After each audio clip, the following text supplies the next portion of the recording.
in order to come down to a win-win, a lot of the options and a lot of things that you want to discuss actually happens way beforehand.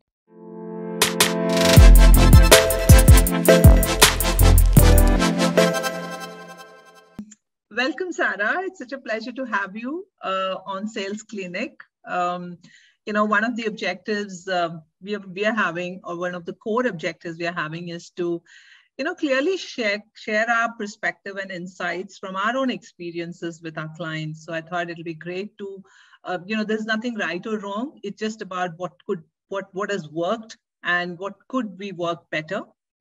So we're bringing forth those common challenges which our clients have come up to us, and where we've been able to help, share insights and get them to overcome that. So that's the objective of our conversation today. And I remember we had a discussion about, one of the very key and the most important topics of, most of our clients saying, hey, the whole process goes really well, but closing a sale effectively and consistently has always been a challenge. So I thought that'll be a great topic for both of us to have a discussion, picking from our past conversation. And so here we are. Thank you so much once again. Thanks. Thank you. Thank you for having me. It's an honor. It's a lot of work on your side. So, it's just amazing. Kudos to you. Thank you. It'll be a nice discussion, right? We'll just kind of take a dialogue and banter. Yes. And then let's see where this goes. And hopefully it'll be of some value, wonderful value, good value of anyone, right? Listening in, yes. tuning in. Yes. And, maybe generate a lot more discussions, right? Along the way. Absolutely. So, yes. So keeping on that, I mean, talking about closing a sale effectively, we all know that the buying behaviors have shifted, dramatically. And what we call the power shift. Now the buyers have become much more powerful. Buyers have more information from different sources. And another reason is that there are more people involved in the decision-making process. That's what our survey and statistics says, that even if it's a smaller opportunity, there are too many people having a say in the decision-making process. So, which means that it puts a lot of pressure on salespeople, and their pressures have also gone threefold up. What do you think should be the most important or the best practice which sales professional can think about when we start talking about closing sales effectively? Lena, is very interesting, right? Because out of this particular scenario and the challenge, right, kind of lies a few areas that maybe we want to get some definition or baseline or clarity over. Yes. So essentially, when we talk about closing, right, what comes to your mind, right, Lena, when you think of closing?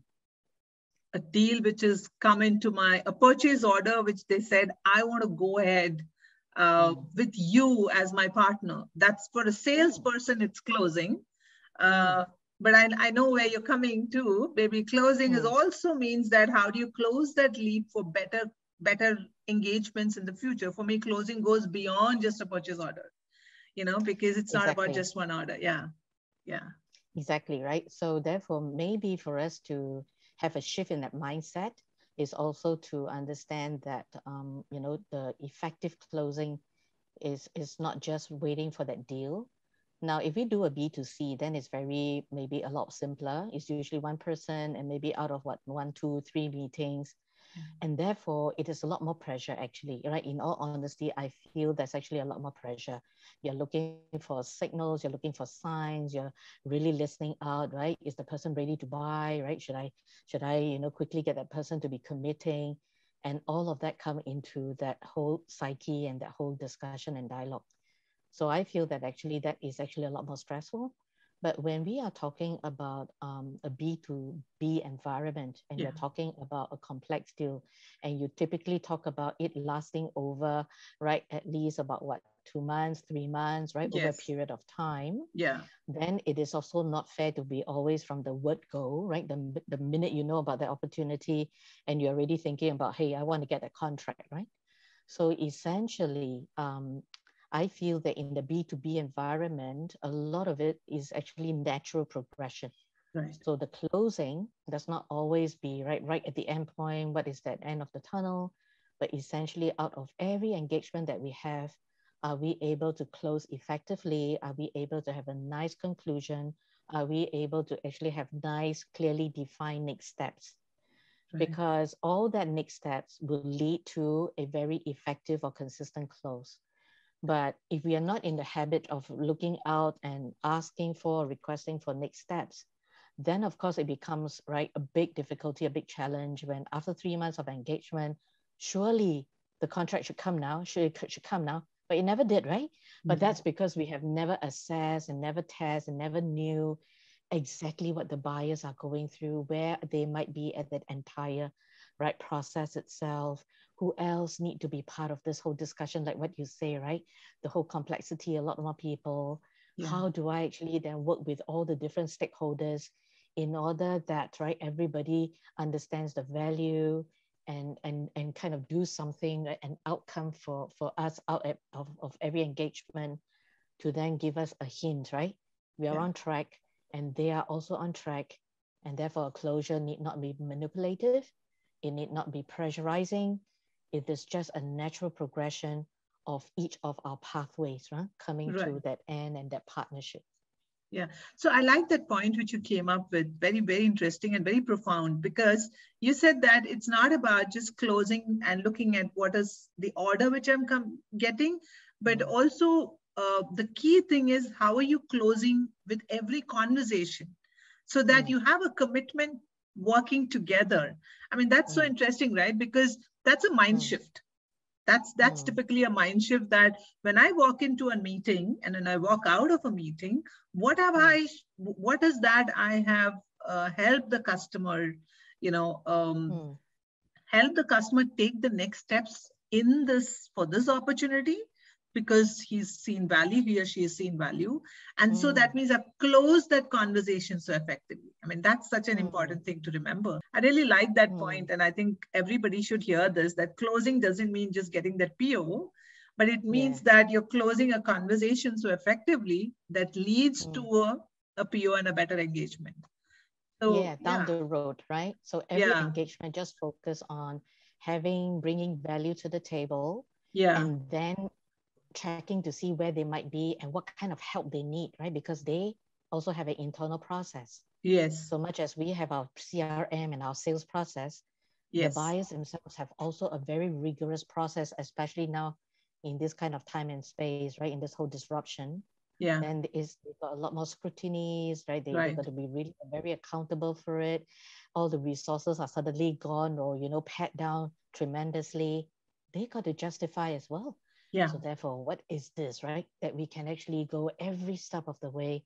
Then that closing is a natural progression. Yeah, closing is a natural progression. And also, when we say effective closing, I think it also means that helping the client, mitigate that discomfort of what after I give the purchase order, what happens. Most of the time the clients have this fear of the unknown. If you have not actually shared that value to them, that the biggest challenge is once the PO is gone, that means the control is gone out of the customer. So now what happens, what is the hassle of onboarding this? That also is mitigated once you keep closing as we progress in the conversation. So that also means closing effectively, because it's just not a purchase order. You just got to keep that thought process out of your mind, right? Hey, you know what? Thank you for bringing this up, because I recently had this particular experience, and the client was saying, oh dear, right? I'm going to now, should I sign that purchase order? Should I give you that purchase order? What's going to happen to that, right? Because everything now falls on my shoulder to make sure that the whole implementation goes well, and what if, right? But I was hoping that in the past interaction that we had, and then she was able to gain confidence in every of the engagement. There was always a nice close. It was always tied to her interest and her stakeholders' interest. And therefore, there should be not any difference, right? Because going by the patterns and consistency and the demonstration. So even if you sign the deal after that, right, it still would be the same kind of commitment that to take you through, right? Every engagement should be of value.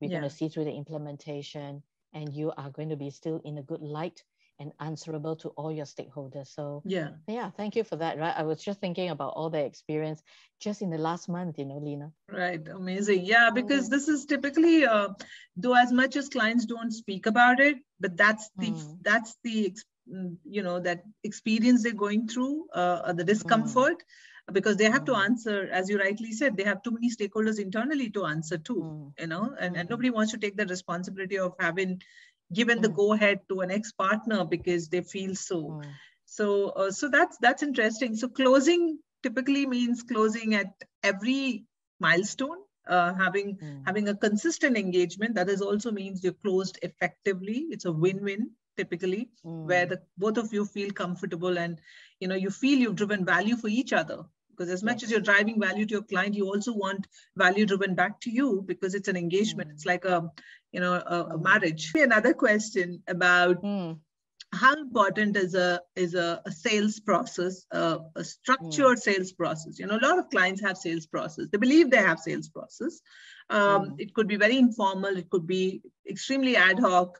Just a CRM mm, where they put some contacts and they feel they have a mm, process. But a structured sales process has a science behind it, right? So, mhm. do you think that how much of an impact does a structured sales process have in the closing of the deal? I mean, from your perspective, again. Mm. When we talk about closing, right? Again, sometimes we focus a lot on our sellers, right? Perspective on our point of view. Yeah. And therefore the selling process, the sales process that we have, it usually determines what we get to do, what we should be doing. And again, it is from whose point of view? It is always from the seller's perspective. Yeah. The sales process is good, and it will be even more powerful when it is mapped to the client's buying process. Yeah. Right.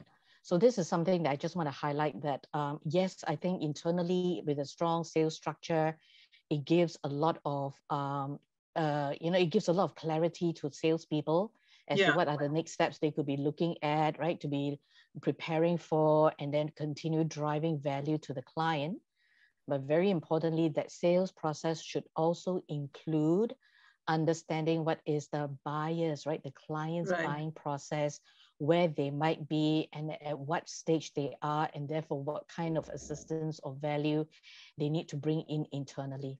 Mm. Right. So I think it has to be equal and opposite as well, right? Meaning to say, put our perspective on the clients, the potential buyers, not only just us with our sales structure and going through, right, kind of just in our own world what we want to do Yeah. without kind of matching that back to, again, what do our clients need, right, Right. at their specific buying process.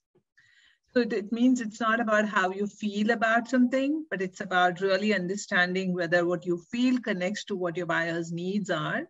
And the Mm, conversation is like, I might feel good about having a conversation with one buying influence, and I would move it in my sales process to get it into the bottom of the funnel. But mm, then that's what we mean by saying a structured, a formal sales process, which has got yes, defined steps, which says yes. that if you meet these parameters, then you come into Mm, qualified stage. If you meet these mm, parameters, you come into the mm, progress stage. And that's mm, when, again, effective closing happens, because you're actually ticking the box of a lot of those important criteria to be looked into. So formal sales process I mean, I've read I think one of our research papers says that when you have a formal sales process or a structured sales process, it helps mm, you win more deals, about 20 to mm, 25% more deals, mhm, by having a structured sales process. I mean, that's a remarkable number. It mhm, also gives you I think it also gives the sales person, channelizes their minds, right, to mhm, work towards certain a mhm. formal way of doing things. Yeah. I Yeah. mean, there's one company, let's say if they don't have any sales process, then the salesperson would not even know what are my next Exactly. steps. Yes. But then if companies, and now a lot of companies are very advanced, they're already, looking at their own sales process, getting CRM, and so many of these in their thoughts, then what would be the next area they could look at, right? Then make Mm, sure that they are also, right, mapping out to the client's buying process. So you right. talk about how the structure will enable the salesperson to move along, right? The entire, work that they need to do. But Yeah. then guess what, right? If the client is always at window shopping phase, right? Yeah. Something that we girls do, right? Yeah, the Yeah. window shopping phase again. Then again, right? That we're not closing anywhere. No, We're we're not not going anywhere any. close. Yeah, Yeah. yeah, we're not going any further down, right? Because Absolutely. they are still window shopping. Yeah, so Yes, that's yes. why. Yeah. It only creates anxiety for the storekeeper when we go off for window shopping, because they know 9 out of 10 don't buy when you window shop. And this is typically the anxiety the salespeople also go through when a client has asked for something, and then yeah, that's true. What are the next steps? I think it really helps you to understand what are the next steps, and again, channelizing your mind. So Mm, so when we talk about closing a sale, mm, how mm, different it is from different markets. Does closing a sale have mm. a different definition in different markets? Is it different in different markets? Well, I think with all companies, right, they all have one way of closing, isn't it, right? And Correct. then there's always that bottom line or that top line, right? Do I get a deal or Yes. not, right? Yes. So essentially, I think that closing is pretty commonly understood. But the way, right, how we go about closing. So in some markets, right, when you say, Lena, when you say that you heard things that are done differently, would you Yeah. like to share what is different, right? What have you heard that Yeah. is done differently? Yeah, interesting, because a lot of them tell that, yeah, in towards Asia, Middle East, it's more into Mm-hmm. networking, whom you know, what you Mm, say, how you actually um, understand the person from where he or she's coming. But then when it goes to a different region, it's a very process driven. It's very it's very clear, transparent. I want it, I don't want it. The conversation is so clear, very, I would say, logical. There's no emotions as much attached. This is what I hear mm, saying that, mm, that's where the culture difference comes. Maybe some people like mm, to have a conversation or a cup of coffee, but in a different region, it's like, okay, come mm, to my office at 9 o'clock. Let's have this mm. meeting. 9:30, I see my watch and say that 30 minutes is done. We're done with the conversation. What are the next steps? Very formal, very process driven. So Mm, so it becomes challenging for someone who's been in one region to go another region and probably close. But I had a different um, I had a different answer to it, because I felt, selling is more like a science than, I mean, it's a balance between art and science, of course. It's a method, it's an approach, because people are people, right? We all have emotions, mm, whichever region we come mm, from. Now, have you seen mm, that? I mean, this has been my experience from my clients, and I mm, do, yeah. So I thought it'd be mm. great to know, like, you come from you based in Singapore, you come from a different region. Yeah, Do you see that yeah, change? Because and you work with global clients, just like we all do. yeah, that's So right. Yeah. And you know what, like both of us, right? We also work with a lot of clients and we hear their stories as well. So, yes, um, I think when we talk about the closing, like what you said, and I fully concur, right? They typically is a process that, they will come into a conclusion. But how is that whole process being worked at? And this is where maybe the culture, the values, right, come into play. right, If you meet a good client, or you meet, oh, I won't say good or not, but if you meet a client that's maybe a lot more in terms of open-minded, very yeah, communicative, then you probably will get a lot of information up front. If you're asked to see other stakeholders in order to understand what they require, they would facilitate that, and therefore communication, right, is very forthright. Yeah, there's a yeah, whole, maybe what you call a partnership mentality. But yeah, in some other cultures, and I'm not even talking about culture as in like territorial cultures, but right, sometimes yeah. company Absolutely. culture, Yeah. yeah, Yeah. Yeah. they would actually be very strict, and they say, because what they buy is so sensitive, then they would want the minimal contact, and only a select group of people get to work with the vendors. And Mm. therefore, this select group of people, when they work with the vendors, right, then they will have a lot of criteria to stick by. Mm. Then in that case, right, do the cultural differences matter? Yes, because some cultures are a lot more relationship based, and I'm not Yeah. saying that the others don't. I think we are all humans. Yeah. Relationships do matter. Some are a lot more, right, open to be Yeah. developing that, Lot more whereas the sensitive. others are a lot more, Yeah, sensitive yeah, and careful, right? yeah. Because there's just a lot of consideration for themselves. So Correct. therefore, some cultures that are more in terms of, and again, these kind of cultures, why do relationship matter so much? That's because of the trust factor. Yeah, So in everything that we do, right, across all different global nationalities, it's always about building that trust. yeah, So sometimes trust is built differently. Some of them are maybe more prone to going down to personal level, yeah, whereas the others stay totally a lot right at the professional level. So yeah, different cultures therefore demands certain that levels right of trust yeah. differently, and that's how the whole culture thing comes into effect. Yes. So yes, right, definitely there's going to be a big component of that culture, whether Hmm. is this a corporate culture or whether is this a territorial culture, Yeah, because there's values that everybody needs to abide by, and they all have their own values to uphold. So yeah, yes, right, we just have to be very sensitive and understand.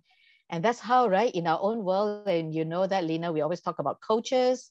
yeah, This is where the coaches come in and step in to tell us, right, hey, yeah, in this yeah, instance, maybe you should try to do this, build this more thoroughly.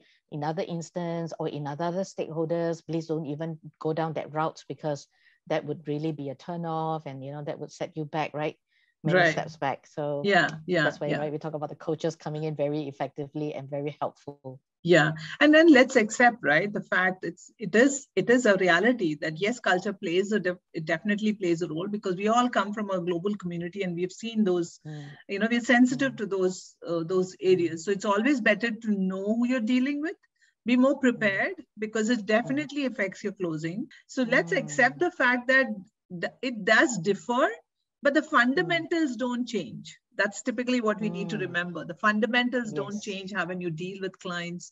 You got to drive that value, think from your customer's point of view, Mm, make sure that you're closing effectively at every conversation, whichever mm, region you are. And of mm. course, yeah, There's something else that I also like to just bring along, right? Because every time when we talk about closing, then yeah, maybe another part of this whole competency comes into mind, right? Which is negotiation. Yeah. yeah, So a lot of times people will look at closing and negotiation tied very closely. So I can only close effectively and well if I negotiate well. And then mm-hmm. comes the whole question about negotiation, right? When do you start negotiating? What is really negotiating? Yeah. Yeah, So one of the things that I was kind of exposed to, right, with the Harvard program, Fisher expanding the pie, getting to yes, is always a win-win. And mm. again, in order to come down to a win-win, a lot of the options and a lot of things that you want to discuss actually happens way beforehand. Right, Not only just right at the last few meetings that you have yeah, with the client, and then you hope to negotiate and you bring all the new ideas on the yeah, table. It shouldn't be that way. It should be already right talking to like what you brought up, right? The community of stakeholders, the complexity, right? Everybody bouncing ideas along right at every of your engagement, yeah, so that when you come to that point where supposedly negotiation, you mm. already know what are the options that could work better, what are the ones that are more palatable, which are the ones that's no. And this is therefore you come down to the brass tacks, right down to the nitty gritty, and kind of Right, seal that deal itself. Yeah. So yeah, this is something that I want to just kind of highlight, just in case people are thinking, hey, these two ladies are talking about closing, and then, oh, how come they never once talk about negotiation, right? Yes, yeah. right? No, it's so Negotiation is part important. of it. It's such an Yeah. important part of it. I completely agree with you. Of course, and the funny part is that it's never a topic of priority when it Mm, comes to onboarding salespeople or mm. negotiation skills. They're either given Ah, training on product, solution, right, how to meet a right, customer, how do you go prospect, how right. do you have a sales conversation. But sales Mm, negotiation is like, it's taken for granted that you're a salesperson, you should know how to negotiate. I think that's such an important factor to invest in a mm, salespeople, because negotiation and closing go so tightly. It's such an important point you brought in. In mm. the buying organization, that comes as a top priority because they're taught how to negotiate better, and which is why Yeah. it gets tougher for the salesperson, because you want to just maneuver through things. So I guess a big shout on that. Negotiation is definitely a key area where there has to be a lot of investment into when it comes to your selling organization, because it so dramatically affects your closing. So Yeah, that's a great and point you yeah, brought in. Yeah, I think yeah, that's a no, very, no. very important point. Yeah, just in case, right? People say, oh, negotiation, or others right at the end. No, no, negotiation happens the minute you say hello. It is all Absolutely. part of that whole closure at every engagement, just Correct. to see what are the options that would work, what are the ideas that would fly, right? Yeah. You start from there very Yes. early in the whole engagement process. Yeah. Yeah, that's true. So, Mm. so I just picked on the topic of art and science, right? So, Mm. does the art of selling play a bigger role in closing, or the science of selling? I know it's a very, a tricky question. Let's define them again, right? You know me Yeah. and my green words, right? I'm very afraid of that, right? Because I was Yes. green, green, green is what, right? So Yes. what would be art, right? Lena, what do you think? And let's for the audience as well. If we look at science, how would you define science, and what would you say around science of closing, right? And Yeah. then when you say art, what would that be? Let's Art have is a more of mm, tactics, your skills of communication, mm, negotiation, your skills of mm, having an effective connect with the customer, building that mm. relationship. That's an art. Like when I Okay. go there Mm-hmm. and something has not gone as per I had planned, and you know how to Mm, quickly manage the situation. That's an art part of selling. mm, And science is mm, more to do with strategy, more to be more mm, aligned, more planned, mm, a structure mm, in your mind, very logical, go through that process. mm, That's a science of selling where, mm, quite logical rather than tactical. So in mm. closing, which supersedes the other, according to you? I mean, it's just that I'm just wanting to have some fun on this question. I know. Oh dear. Now, according to me, and just in my very simple mind, right? I would prefer that foundation to be science. Okay. That means it is based on, process, strategy, understanding stakeholders, coming to understand, right, what is value, what are the things. That Right. comes with a lot of analysis, right? Yeah. Data points, Yeah. information, and therefore you cover a strategy. Nah? Yes. And but equally important will be the tactics, like what you say, right? I mean, if Yeah. I'm going to be gruffy about things, or I don't present the whole idea across effectively, why the certain areas has got to be met, why certain baseline has got to stay, Right. then it would also, right, come up not that effective as well. So the foundation, I feel, right, is Science. definitely the science for me. Right. And then within that foundation, this is where you can get creative. You can find 1,001 ways. What are the 1,001 ways that you can bring a point across, right? And Right. that will be the whole tactic that you just mentioned, yeah. Right. And that can Right. be brushed upon. But where's your Yeah. foundation? You've Yeah. got to have your ammunition, right? To be, Right. Yeah. bouncing and doing things, right? You don't have them, then Yes. Yes. what are Yes. you going to do, right? Yeah. Yeah. So that's That's how I true. feel. And you can Mm. have a great equipment but doesn't work. What's the point? So, and it Mm. doesn't fire at the right time. What's the point? So that's the tactic part of it. No, I get. I think it's such a beautiful point you brought. Science being the base, it does make a lot of sense, because once your base is strong, your thought process, your approach, Mm. your framework is strong, then rest of the things kind of. So there's nothing which Mm. supersedes or doesn't take over precedence. It's again Mm. bringing a balance between both of them, and Mm. both are required. It's like interdependent, if I could call us. Nothing Mm. is less or Mm. more. So it's an Mm. interdependence between art and science, because both are required. It's just about yeah. So science being the base. That's a very valid point which you brought in. So I love the part that you mentioned about the whole interaction as well. And I'm Asian, right? Like what you rightfully say. And in our Asian world, we have got this kind of, yin and yang thingy. yes, So yes, right, yes, exactly to your point there, right? The yin and yang coming yeah, together, right? To form that absolutely. whole, yeah. Forming the whole. That's a beautiful point, actually. Yeah. Yeah. See, culturally, how things we articulate, right? Yes. We're demonstrating it, You're right? Yeah. demonstrating it. That's great. That's great. So, one more question I had, which keeps coming up in my conversation, Mm, is mm, filling the gap in the sales process. The fact mm, that salesperson, when they are actually managing complex opportunities, it's a whole lot of work, because it's a 6-8 months, sometimes it is even 18 months. I've had a client who's working on very large projects. It takes about almost a year and a half to close it. That's long the cycle is, because of the complexity of the solution. So which means that when we always say there are 4 types of work, we have to prospect, to close, the person is actually juggling between multiple things. Is it important to have different people within the sales organization for different stages, that manages a funnel? Like, for example, for prospecting, you have a certain set of people who actually creates that. It's like just like getting the right ingredients for the chef. So do you think it's important to have different people within the sales organization for different stages in their sales process? And how does it really affect the closing? Well, time is limited, right? So for a salesperson, a seller to be focusing on clients, and if that seller has been doing a good job, then it's probably quite a busy funnel, right? Quite a full funnel, a lot of opportunities that the person have to bounce around.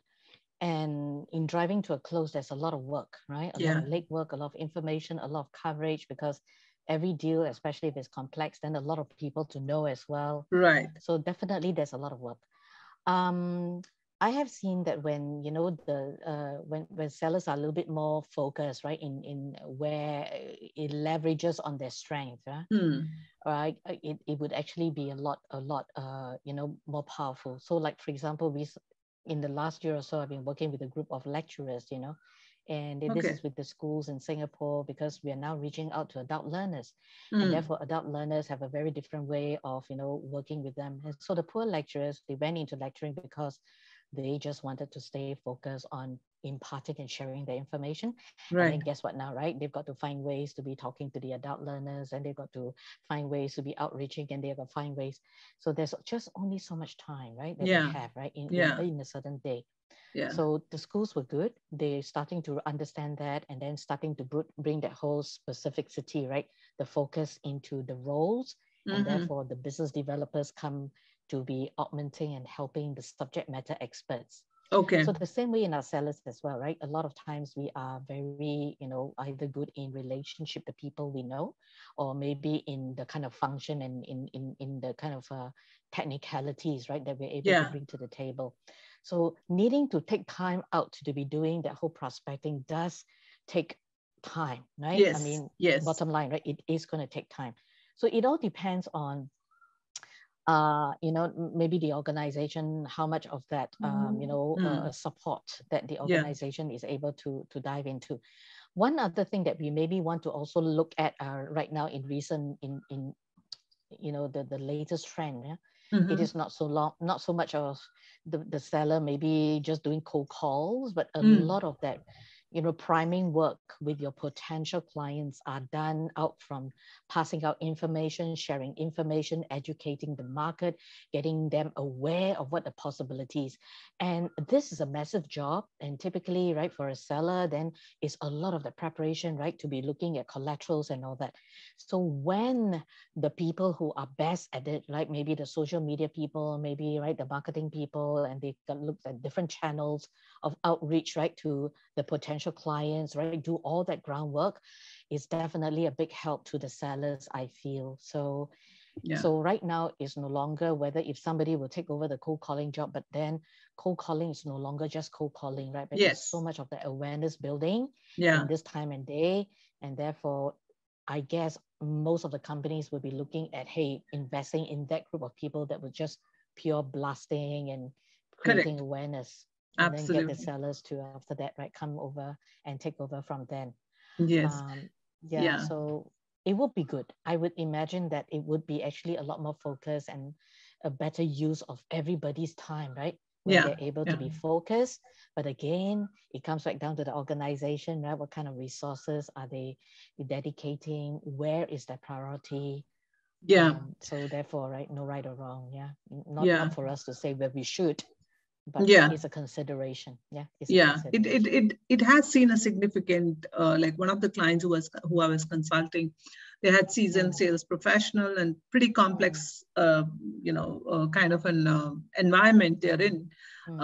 So when we brought in the prospecting aspect into the structure, it kind of amplified their approach. They were much more available for customer engagement. They're not sitting in the office most of the time. They're out there in the market talking to customers. They're free of mind.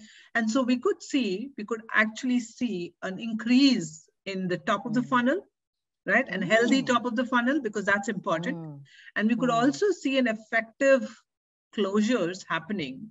So it's again about, what do you want to prioritize? It depends on the kind of revenues you're planning to. If it's a small revenue, and it's a product selling, of course, you wouldn't want to. But if you're talking about multi-million, I'd rather utilize my salesperson having conversation with the client. That's a best practice, and that's what is suggested. I mean, we're not saying we should do it, but we've seen a great level of improvement when you I like the word you use, that capitalize on the strength of those who can do that really well. Of course, marketing, of course, you have to do a lot of these things, but hand it over to those who really do it well, and which can free your time, and you can, you can put your time on what is really required out of you, because the mid of the funnel to the end of the funnel is like, it's like really, you're going on a war. It's definitely stressful. And of course, on the top of the funnel, even more, because it needs a lot of time, engagement, research, so I think it makes a lot of sense if they divide the role. Lena, in your saying, right, what comes to mind is that I think you very nicely point out that, being prioritizing, staying focused, right? Yes. And therefore prioritizing which are the segments or the markets that would really give you better outcomes, and that would help with the closure. Because if you hit out to the mass market, then it is, the whole qualification and where would work, right? Yeah. And therefore the sellers would actually have a lesser probability of like making that successful. But if it comes really nicely qualified and, well teased out, well understood, then it definitely helps through, right, with the entire closing process as well. Then depending on what was the objective of that conversation, right? Exactly. Just trying to pick your brains. Yeah. So for us here, right, very very clearly we'll be looking at, okay, what are the segments that would work and would not, right? And then kind of fine tune this, and then this is where it goes out into, right, the public. But depending, right, maybe if you are talking about any topic that you have with your close ones, with your family, then a good closure. For example, if you want to bring the family out, you would want the family to go out for a picnic, then the next action steps will be to see whether if everyone would maybe abide by a certain set of responsibility, right? Somebody will prepare the menu or what was the place, right? Somebody will look at, right, what to bring for food and who to call. Somebody will look at who to call. So that would be a nice close, right? Yes. In a Absolutely. normal, standard, typical friendly conversation. Yeah, that'll be the yin and yang coming together, the balance. Right? Yeah. That's great. Thank you so much, Sarah. And we'll connect back soon. And hoping to keep the conversation on for audiences. That was Sarah with us, with her great insights, her experiences, the best practices, some important keywords she had shared with us about how do you need to close effectively at every conversation. It's not about just getting that PO, but it's about having that longer engagement with your customers. And how do you make sure that you're prepared well? How do you make sure that you're prioritizing your opportunities? How do you make sure that at every engagement, you're actually committing to your customer as much as you're committing, your customer commits back to you on walking that through with that process, helping the customer understand that, what is the impact or how comfortable are you going to make them even after the purchase order is received. So a salesperson job never ends. It keeps changing over time.